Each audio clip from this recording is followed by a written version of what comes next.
Nauliza Soja, huku ni wapi? Nauliza wewe unataka huku kukue wapi? Where we also play you the best and the latest in gospel music, inspiring songs and inspiring conversations and testimonies.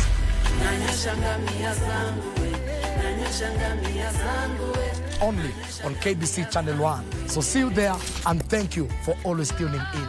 God bless you.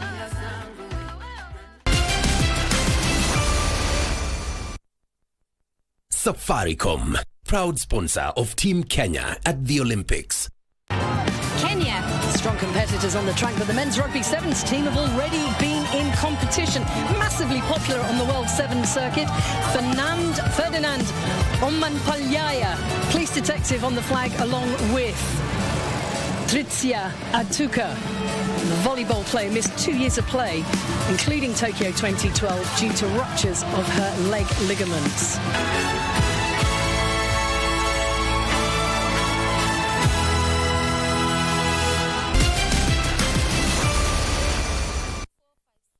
Safaricom, proud sponsor of Team Kenya at the Olympics.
Exactly 1 o'clock on the nose, and you're right on time. What is making news at this hour? We have so much in store for you this Saturday afternoon. This is KBC Lunchtime News. I'm Doreen Arange. Byron Abuli is our sign language interpreter. We begin this broadcast with a live link from Kwale County, where the president is in the coastal region.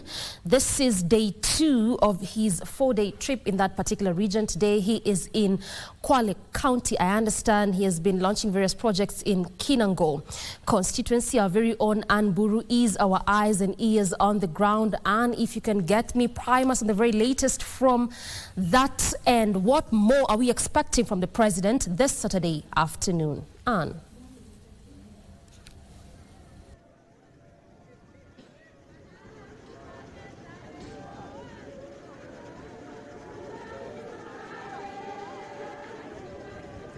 Good afternoon to you to Doreen Angira back at Broadcasting House. Good afternoon to you to Doreen Angira back at Broadcasting House. And we're coming live to you from the Affordable Housing Project site. This is Matuga constituency in Kwale County. We are waiting for the president that is expected here anytime. As you all know that the president is in the coast region for a 4-day coast development tour. He was in Mombasa yesterday and today he is camping in Kwale County. In the morning he was at the Kinango Technical Training Institute where he opened, where he commissioned the Technical Institute, and he gave goodies there because he left he gave 2 million shillings to the school so that they can continue building other classes with the 2 million shillings that they have received. And he also gave a directive that there's going to be the installment of internet and computers in the same school. So the president, after leaving Kinango constituency, he went to Lungalunga constituency, where he is right now at the Mwananyamala Industrial Park. Also, right now he is also giving goodies in Lungalunga. After Lungalunga is when he is expected here at Matuga constituency in Kwale County. And the first place that he will be going to, where he's supposed to open, if you can see behind me, there is the Matuga Technical and Vocational College. That is where he's going to open the school. After opening that vocational college, he will come to this site where is the affordable housing project that will be here. And construction, as you can see behind me, is ongoing. And right next to me, as you can hear, people have already gathered, and the president is expected here any time. So this is what he has for today. After he leaves this place, he will be going to Msambweni constituency, where he will be at the Kinango Ginnery. After the Kinango Ginnery, he will head to Diani in Ukunda. Then he will have ended his tour of Kwale County, being day 2 of his 4-day coast development tour. I will keep you posted. We are sure that he continues to give goodies to the coastal people. And that is all we have for you right now from Kwale County. Back to you in studio, Doreen Angira. Thank you.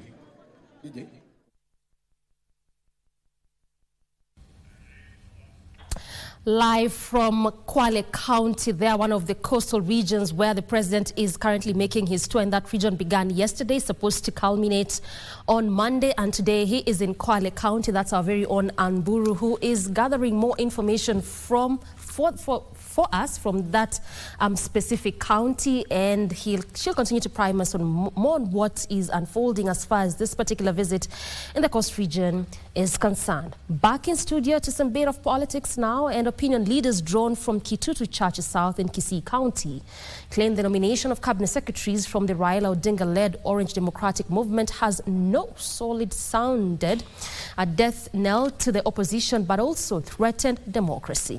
Speaking during a funeral service at Kiamakondo in Kitutu Central, the leaders say although a broad-based government will bridge political divisions, it should not be at the expense of a strong opposition.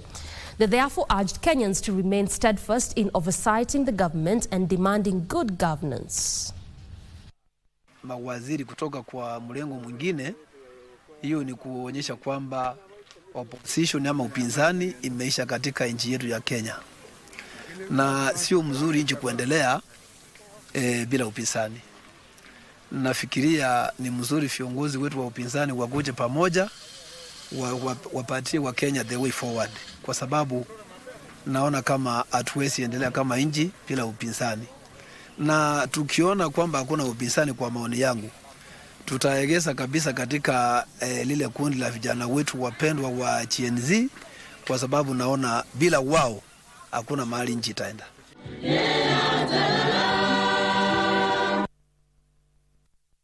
Moving on, Kenyans have been urged to embrace peace even as the country grapples with anti-government protest. Several Kenyan Muslim attending the annual Jalsa Salana in England held special prayers for the country during the 58th convention. Our reporter Benson Rioba was at the opening ceremony of the 3-day forum in Alton, Hampshire, and filed the following report. Watch. The Ahmadiyya Muslim 58th Jala Salana Convention kicked off in Alton, Hampshire, England, with peace prayers dominating. Of Allah, people are here for their spiritual upliftment and also to improve their religious knowledge. This year's meeting has attracted over 40,000 Ahmadiyya faithful from across the globe. The Kenyan delegation held special prayers for the country. Patriotism ni jambo la msingi sana. Kwa hiyo pande zote mbili, waongozaji na waongozwaji, kwanza ni lazima waangalia kwamba uzalendo ni jambo la msingi sana. I think peace is very important. You know, if a young man loses his life, you know, demanding that corruption should stop, or that's a very, very sad thing. So for that, I think it's important that we have peace in Kenya. Thing is that they have to be very careful, but there should be a major campaign about the corruption, otherwise you can't stop it. And it would be internationally. Kenyans have been encouraged to consider a peaceful resolution to the current political situation. Mimi kama Muislam, kwa kweli ni kumuomba Mwenyezi Mungu. Muomba sana Mwenyezi Mungu ili wale wanaongoza waweze kuwa na maono mazuri, waweze kuwa na maamuzi mazuri, lakini kikubwa ni kwamba wapewe busara, wawe na busara za kuweza kufanya maamuzi mazuri kwa ajili ya nchi zao. This year, the 3-day convention is being held under the theme Peace. Ahmadiyya spiritual leader Halsa Misra Masur has called for both political and religious tolerance. People who are serving you, you should just overlook their shortcomings. This is our moral standards. This is what the Prince Messiah wants from us. This is the teaching of Islam, and this is the practice and character of the Holy Prophet sallallahu alaihi wasallam. This was a recurring theme in this year's Ahmadiyya's opening sermon and prayers. He called for world leaders to foster and embrace peace. Reporting from Alton, England, I'm Benson Rioba. Moving on, the Tea Board of Kenya has announced plans to license more tea agents in a bid to expand the market base for Kenyan tea. The board also intends to amend regulations in the tea sector so as to bring changes that will boost the tea industry in the country and enhance fortunes of farmers. Speaking at Kagwe Tea Factory in Lari, Kiambu County, while overseeing election of Kenya Tea Development Agency Zone 1 member, Tea Board of Kenya Chief Executive Officer Willy Mutai said that the regulations will bring to an end the archaic practice of having a few individuals trading in tea in the country. Tumesign ile kadarasi ya kuuza chai inaitwa intent to sell tea in China. Na hiyo ya kusema kwanza hii chai yenye tunaita orthodox mwezi jana imeenda around 7,000 bags from KTDA factories. Ya pili the chai trading wataweza kuwekeza na kampuni inaitwa Charlie Tea from China, na hiyo kiwanda itakuwa inaipambi kitu kama 20 billion for value addition and selling to the markets where we are not selling. Tea directors led by Gashege Tea Factory Chairman Kamau Mwago called on farmers to maximize on their production and ensure their tea is of high quality. Tungetaka kuambia mkulima achune majani mzuri na yangoje pesa mzuri, kwa sababu tunajua vile tunaendelea kutoka tuingie kwa mambo ya reforms, ni vile mkulima anasapata pesa mzuri kwa sababu alikuwa na mkulima hakuwa anafikiriwa, na vile tunaona sasa soko ikiongezeka kulingana na vile hata mheshimiwa amesema tuwe na soko mingi, pesa itapatikana mingi. For Lunchtime News, I'm Christine Matunda. And our section of real estate investors in the country is calling for a public-private partnership to realize the affordable housing program outlined in the Kenya Kwanza Manifesto. Hiso Properties Chief Executive Officer Naftali Mwangi further urged the government to ease the tax regulations to create a more attractive environment for investment in the housing sector. He spoke during the launch of the Hiso Center at Ridgeways, Nairobi.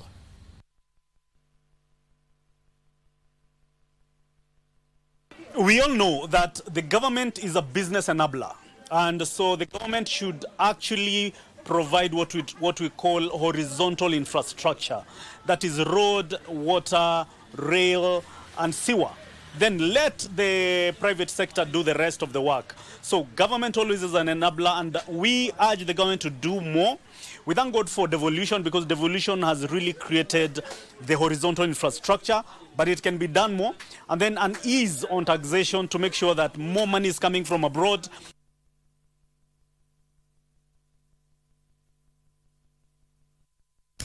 And now the affordable housing story is what takes us on our first break. We circle back with plenty more, including the very latest in the sporting scene. This is KBC Lunchtime News.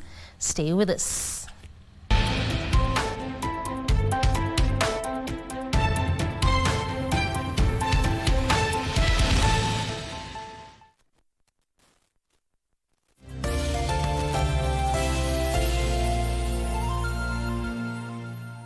Kenya ni nchi ya mabingwa na hapa hakuna shortcut.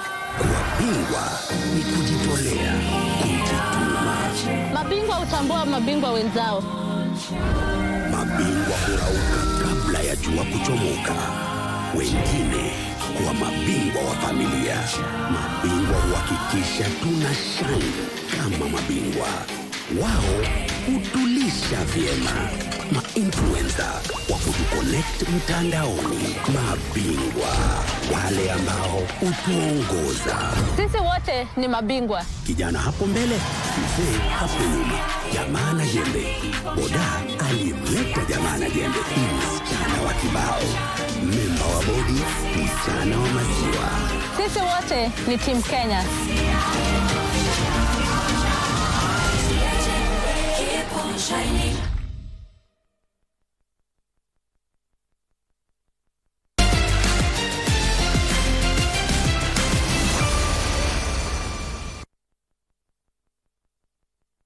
In succession in the race, it's once again Ezekiel Kemboy, who's one of the greatest steeplechasers we've ever seen, and he's adding to his reputation here as he comes through surely to win this race. McKissy is going to prevent a Kenyan sweep, but Kemboy has come way out into the side lane, celebrating already. Kemboy wins it. McKissy in second place, Mutai is third place, Gari is fourth, Kipruto, who fell, is in fifth place, Jaeger is sixth, Cabral is in seventh place, but I think it's Taleb finishing there. Well, a slow race, 8:18:57, but a win by one of the greatest steeplechasers we've seen, adding yet another medal, yet another gold medal to his illustrious collection. There he is, Ezekiel Kemboy.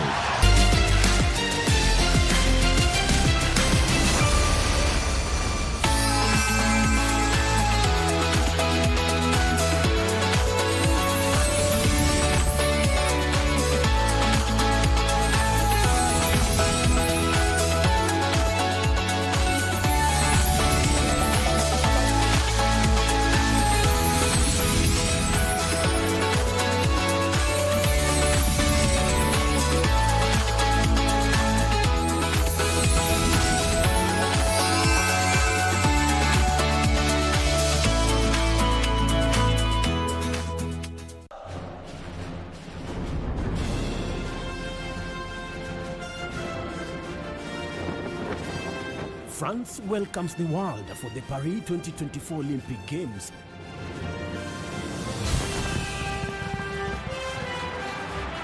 In this edition, heroic Team Kenya is pushing boundaries as well.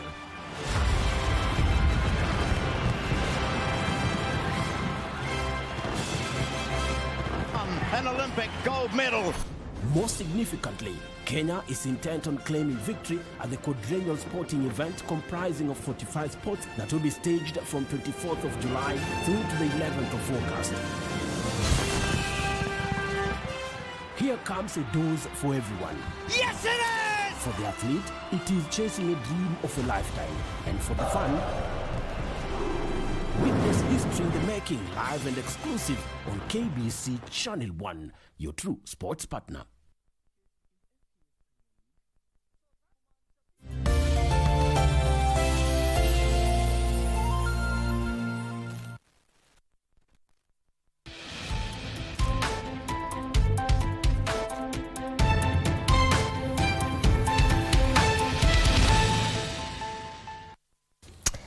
Welcome back. And now the Central Organization of Trade Unions Secretary General Francis Atwoli is proposing a raft of changes to the Constitution to stipulate the roles of a retiring president. Atwoli is also proposing delinking the deputy president from being elected with the president and instead letting the position holder be appointed after elections. Achola Simon reports.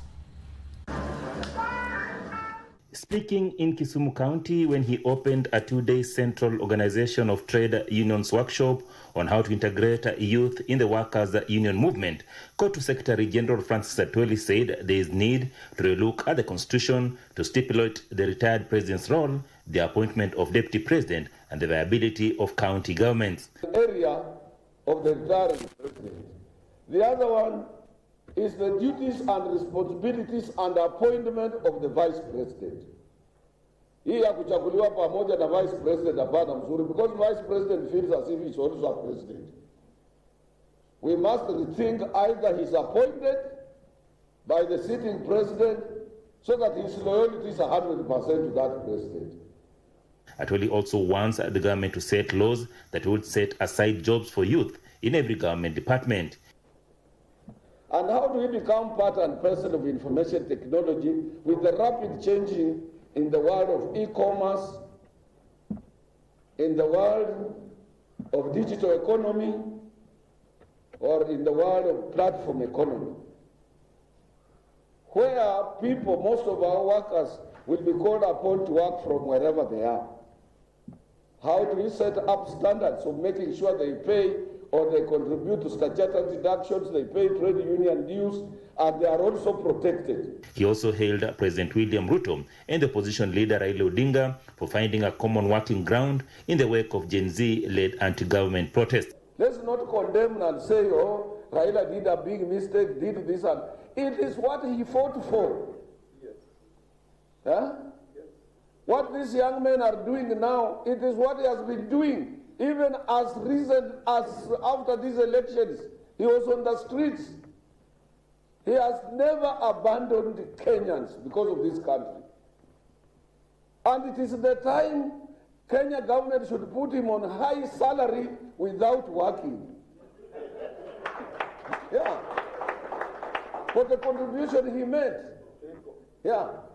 Where are all these people? If you see anybody condemning them, ask these people, where are you?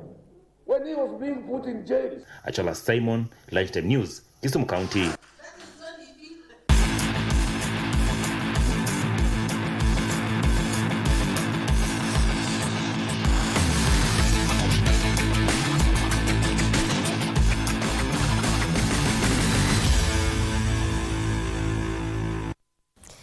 To some sporting action now, and the Paris 2024 Olympic Games are officially underway after the opening ceremony held last night in France.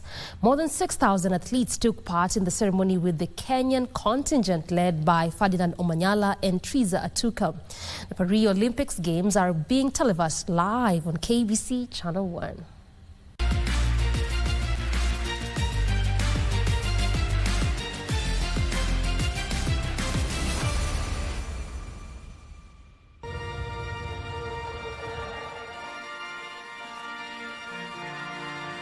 Paris has witnessed numerous memorable moments in history. Some of the Olympic Games Paris 2024 venues are a testament to that. Busy, busy, busy. Sao Tome et Principe. But the sight of 85 boats carrying 6,800 athletes along the Seine towards the sparkling Eiffel Tower and the ascent of the Olympic flame into the sky attached to a hot air balloon is not one the French capital is likely to forget. How gorgeous the different colours as we look out across La Ville Lumière, the city of light. The City of Lights became a sports stadium on the night of the Paris 2024 opening ceremony last night. By taking the ceremony outside its traditional stadium setting for the first time in Olympic Games history, Paris 2024 invited everyone to take part in the 4-hour ceremony. Athletes jumped on boat decks in pouring rain. Spectators lined the quays and bridges. Ballet dancers performed on rooftops, and Parisians stepped out onto the balconies to cheer on delegations from 205 national Olympic committees. The river parade and artistic performances weaved through the heart of Paris towards the Trocadero, where the world came together to hear the magic words from French President Emmanuel Macron. The ceremony opened the Games officially and will run until the 11th of August. KBC Channel 1 will air the Paris Olympic Games live. Massively popular on the World 7 circuit.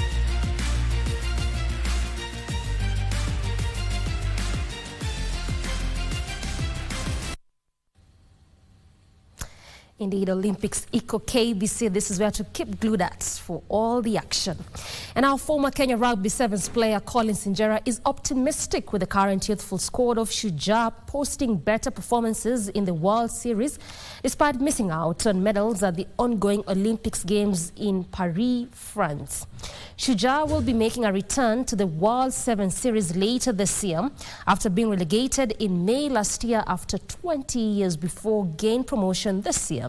Injera also exuded confidence with the coach Kevin Wambua to deliver in future championships with Shujaa.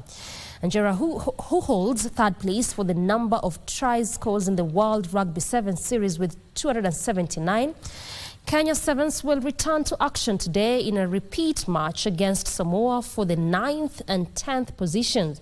Samoa, who beat Kenya 26-0 in the last Pool B match, defeated Japan 42-7 in the semi-finals, while Shujaa narrowly edged Uruguay 19-14 in the second 9th-place semi-finals.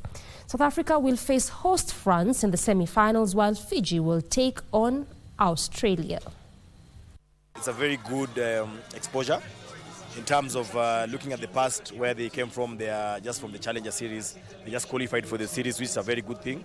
I think going into the Olympics, it's a whole different ballgame. I've been there. I think I've been there twice. And Olympics is is top of the top. It's the pinnacle of all competition. Also, bringing back players, former players like Andrew Amonde into the squad is a very good thing. So for them, I think they have in terms of technical, they have the best technical to be able to guide them through this journey.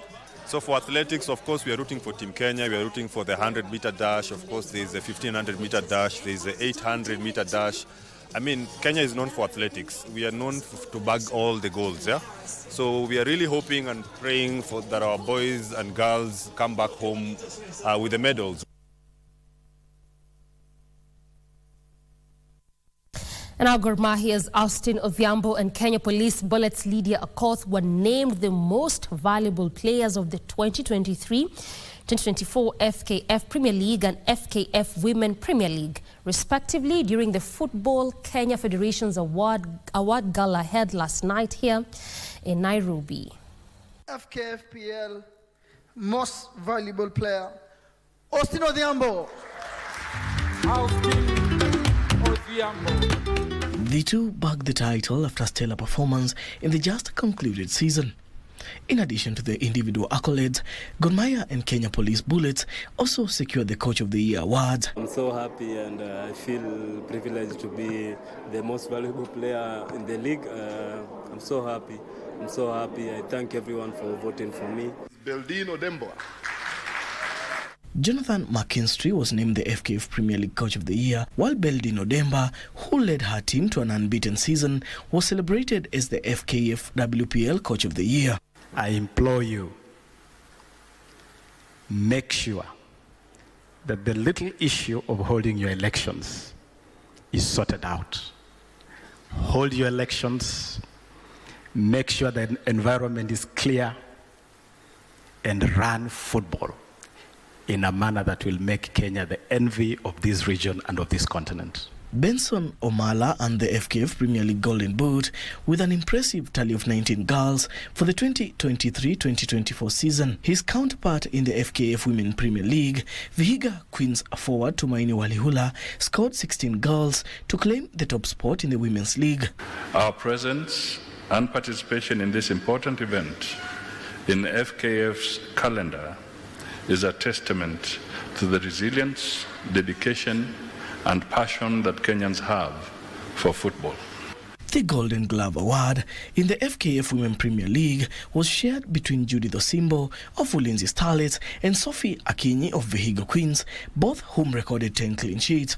Our partners, Azam, KBC, deserve a special mention for their unwavering dedication and commitment to the development of the FKF Premier League.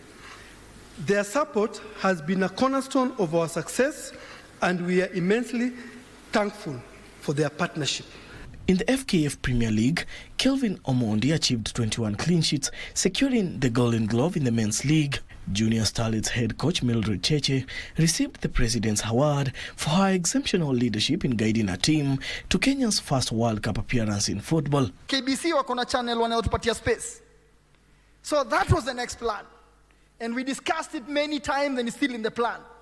Once we have WPL on TV, ni kumaanisha pia watapata kitu. For Lunchtime News, I'm Daniel Mwendwa.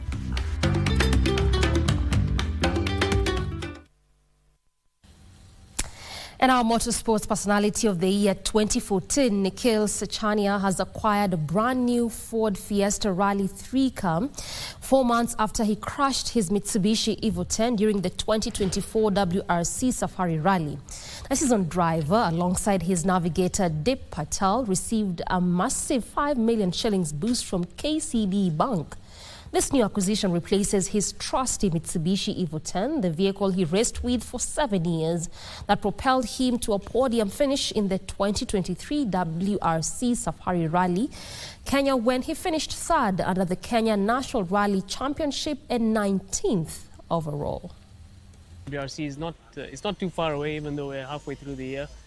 Well, we hope to get some more seat time with the new car, but we'll obviously, with the support of KCB, we do plan to take part. This time we'll be in a higher category than what we used to be with the Mitsubishi, the previous car. So in the Rally 3 that we have now, we'll be part of the WRC 3 category. And our football players in Ruiru have expressed concerns over the condition of the local stadium, which can no longer be used to host matches. The pitch has been in a poor state for several years now, forcing the youths from the area to remove the turf manually.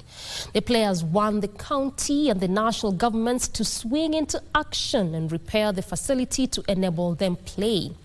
Players and their coaches also rejected plans to move the stadium from Ruiru town to the neighboring Tatu city. The stadium has been home to about 50 local teams, but they are now forced to hire football grounds elsewhere at a cost of not less than 20,000 Kenyan shillings.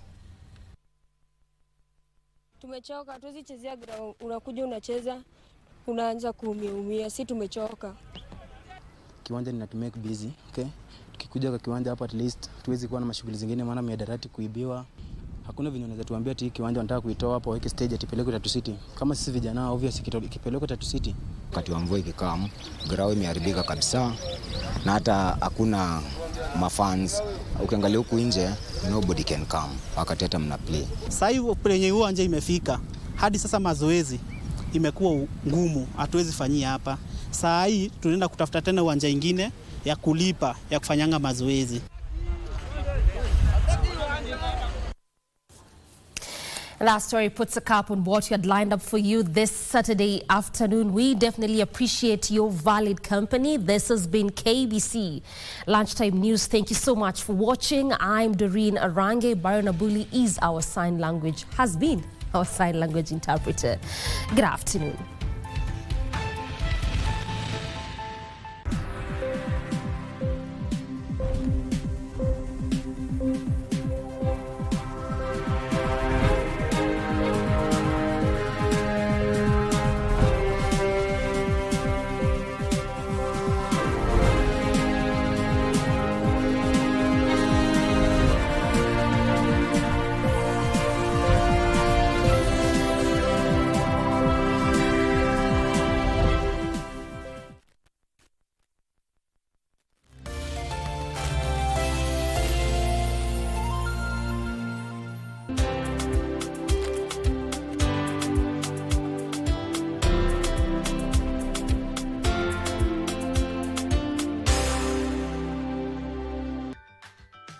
Hapa ni Pangani ambapo tumeingia bwaloni kusikiliza wamejiandaa namna gani. Kukurukakara ni vigogo wa Kiswahili Pangani.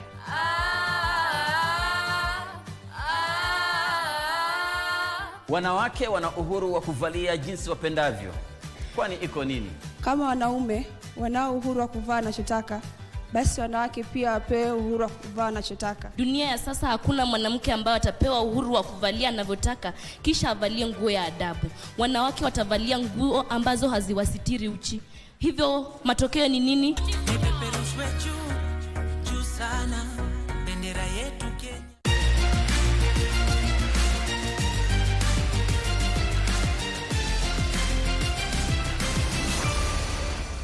The Kenyans who are in France, hey, let us be proud of our nation.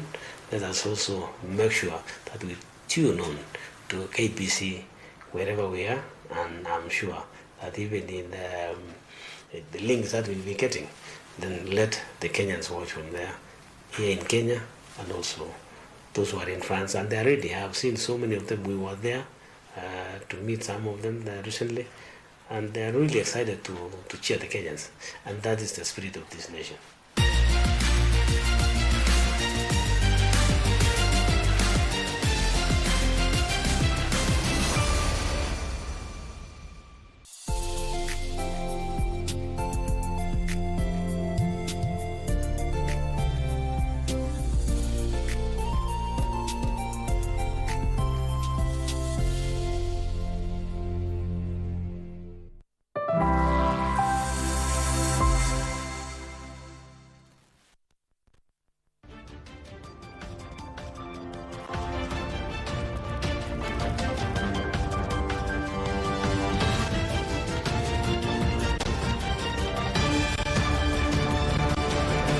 Na swadakta mtazamaji mwana dunia wiki hii, hujambo popote ulipo, karibu sana katika makala mengine. Makala ni ya dunia wiki hii, makala ambayo yanaangazia taarifa za kimataifa kutoka kila pembe kote ulimwenguni. Kumbuka makala haya yameandaliwa na kuletwa kwako na shirika la utangazaji humu nchini KBC na shirika la Xinhua kutoka China.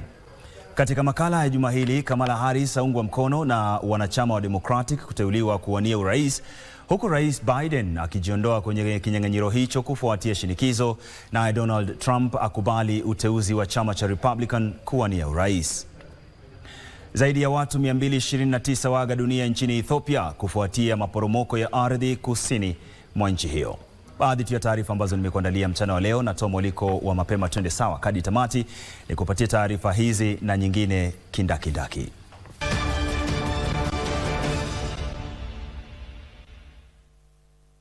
Karibu, mimi ni Isaac Lemoka. Moja kwa moja tuelekee nchini Marekani. Aliyekuwa spika wa bunge la Marekani Nancy Pelosi, ambaye ni mwanachama mkuu wa chama cha Democratic, alimuidhinisha makamu wa rais Kamala Harris kuwa mwaniaji urais wa chama hicho, na hivyo basi kuimarisha uungwaji mkono wa Harris baada ya Rais Joe Biden kujiondoa kwenye kinyang'anyiro hicho. Jione. Pelosi alikihimiza chama hicho kiwe na umoja na kujitahidi kumshinda aliyekuwa Rais Donald Trump, aliyeteuliwa na chama cha Republican kuwania urais. Biden alijiondoa kwenye kinyang'anyiro hicho kufuatia wasiwasi kuhusiana na umri wake na hali yake ya kiakili baada ya matokeo duni kwenye mjadala wa wagombea urais tarehe 27 mwezi Juni. Baada ya kujiondoa, Biden alisema anamuunga mkono kikamilifu Harris kuwa mgombea urais wa chama cha Democratic na kuwahimiza wanachama wa chama hicho kumuunga mkono ili kumshinda Trump. Aliyekuwa rais wa Marekani Bill Clinton na mkewe aliyekuwa seneta na pia aliyeteuliwa kugombea urais kwa tiketi ya chama cha Democratic Hillary Clinton walisema wanamuunga mkono Harris. Kwingineko, Rais Biden alithibitishwa kuwa na ugonjwa wa COVID-19 ambapo alipata chanjo ya kwanza na ya pili, huku akisitisha shughuli zake na kujitenga, kwa mujibu wa katibu wa mawasiliano katika ikulu ya White House Karine Jean-Pierre. Wakati huo huo, Trump kwenye kongamano la kitaifa la chama cha Republican huko Milwaukee katika jimbo la Wisconsin alikubali rasmi uteuzi wake kuwa mgombea urais, hii ikiwa ni mara yake ya 3 kuwakilisha chama hicho kwenye uchaguzi. I officially accept your nomination to be Vice President of the United States. Naye seneta wa Ohio J.D. Vance wa umri wa miaka 39 alikubali uteuzi wa chama hicho kuwa mgombea mwenza wa Trump. Wakati huo huo, mkurugenzi wa idara ya ujasusi nchini Marekani Kimberly Chittle alijiuzulu kufuatia ghadhabu kuhusiana na kushindwa na shirika hilo kuzuia jaribio la hivi majuzi la kumua aliyekuwa Rais Donald Trump kwenye mkutano wa kampeni huko Pennsylvania mapema mwezi huu. Nikiripotia Dunia Wiki Hii, mimi ni John Madanji.